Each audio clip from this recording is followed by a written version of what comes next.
Hey, what's up? Today we're replacing a throttle body in a 2015 Ford F150 3.5 Turbo EcoBoost. Had some nasty lights going on. I can show you in a link after this video down below in the comments on the video that will absolutely blow your mind if you see what kind of error codes my truck was throwing. So, did a little research, determined that most likely the cause of all of these codes being thrown and the issues that even my infamous buddies at my local Ford dealer, shop foremans, mechanics, etc. were not able to successfully troubleshoot. We're going to throw this bad boy in. We'll update you, let you know if it worked out. Anyhow, this is what your throttle body looks like if you're like me and somewhat of a non-mechanically inclined type. But I decided I can go ahead and get after this myself. First off, I should let you know we used a non-OEM part. These folks just started distributing their product to O'Reilly and AutoZone, TechSmart. That's your part number, Heco in Mexico. I know, I wish it was made in the US, but unfortunately those guys did not carry OEM. And frankly, I was sick of my freaking truck dying as I went up and down hills.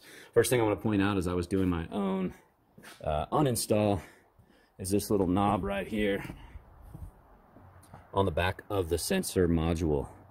There's a little clip right here, so if I get you in focus. This bad boy took some doing, believe it or not, to get disengaged as I was crawling around in my engine compartment in here. So first step, no, I didn't cut my hand off, it's just a glove, we're all good. First step is you want to disconnect your battery anytime you're doing electrical component work, and yes, this is the side of our throttle body. I'll zoom out and get you a location so you know exactly where to attack this thing from. At your truck, it's probably going to have this red clip engaged, pushed all the way inward, this way. You flip that bad boy out. I used a little stubby straight blade from behind and just pried up this upper lip right here to get that bad boy to pop off a little bit easier. Took some doing. Do not try to disassemble from here near the wiring harness. It goes all the way back, which is approximately an inch from the top of where you see your wires exposed, to pull that thing off of this, which is actually a electronic control that will set the angle and degree of your throttle body butterfly valve inside. So zooming out just so you can see where this thing sits inside your vehicle. If this is your badge on the front, shoot straight over the radiator, come in, that's your throttle body.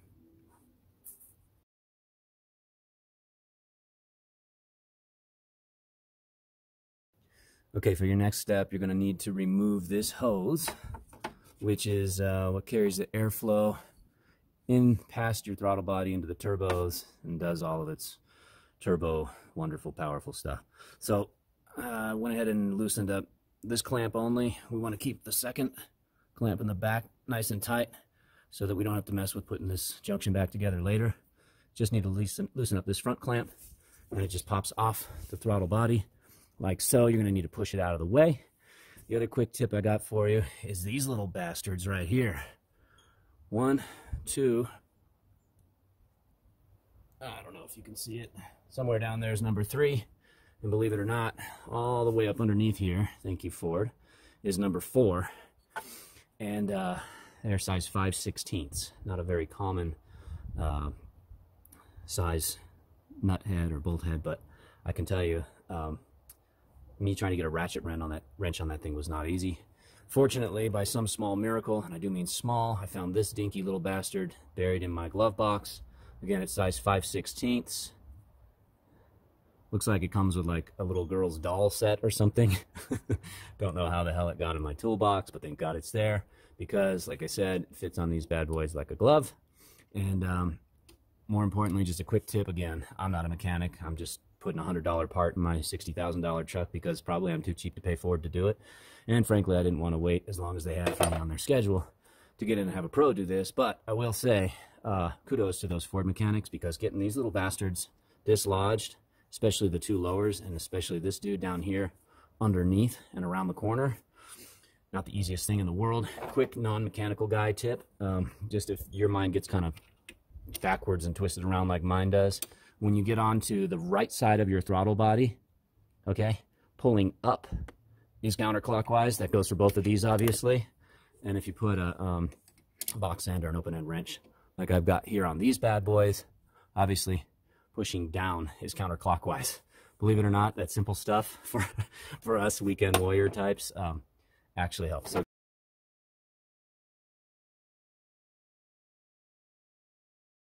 there you have it. Definitely some calcium deposits.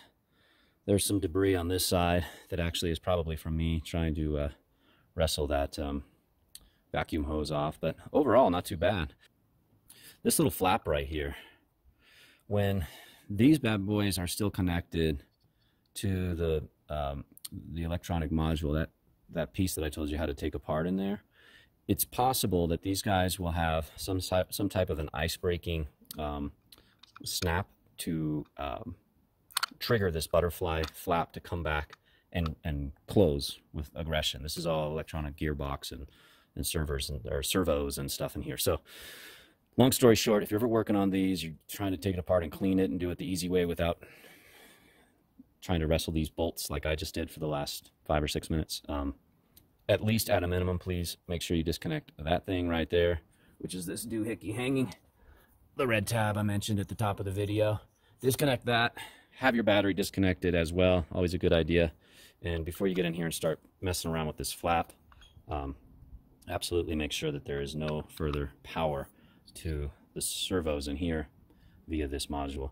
Oh, shoot.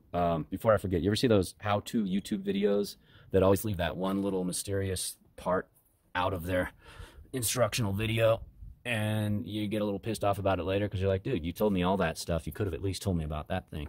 See this little, looks like a wire tie with some threaded plastic on it?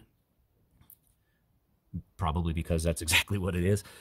That thing was actually screwed into the threads right here. So if this was sitting back in my truck, it would be in basically this fashion right there, right?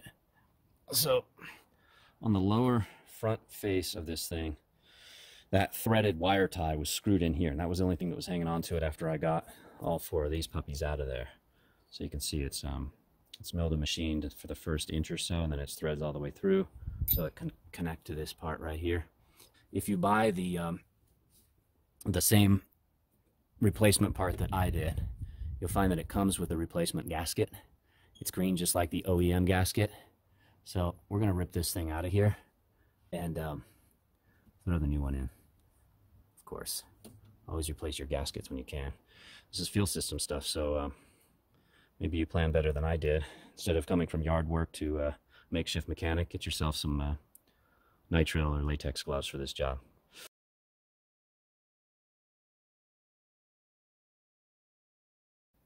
Magic of television, people. It's in there. Harder to do with one hand than you might think.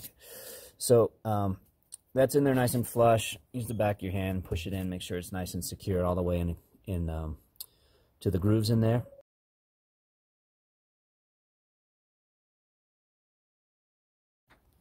All right, since you're taking some advice from a non-mechanical dude, I figured I'd offer up a little bit more.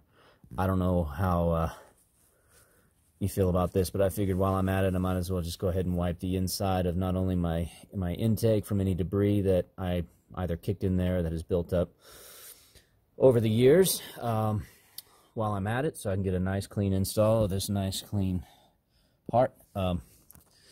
Also, I've got a shop vac handy, and since I'm quite confident I kicked some dust into my vacuum hose, I'm going to drop a shop vac in there as well. And yeah, you caught it. I decided to throw some nitrile gloves on. Sometimes I give myself advice when I'm halfway through these projects. Don't judge me on the color, bro. I told you, I'm in the habit of saving money. The purple ones were like 1/3 of the cost of the black ones. Stay tuned.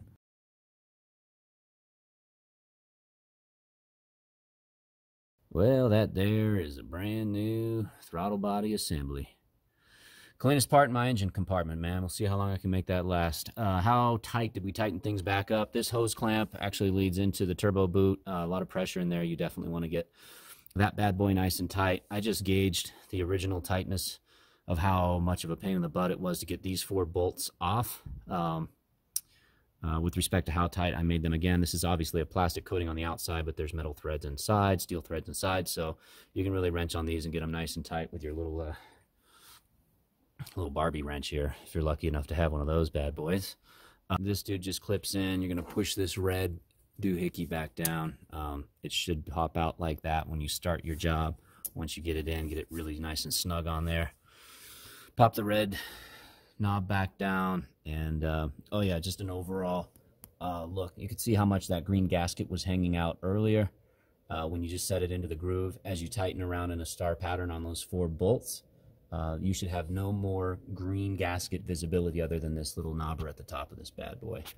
All right, we'll get in the cab and see if she fires up.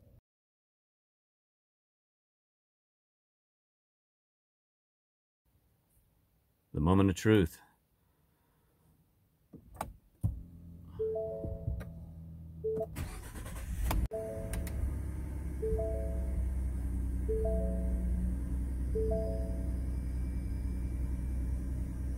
Yeah, we know the engine's on, thank you. We know the door's open. We know the hood's open. Well, no explosion. Don't even have a dang check engine light. Hot damn. Realtor by day, mechanic by night. 5-week wait. $900 to $1,500 estimate. Or $100 at your local auto parts store.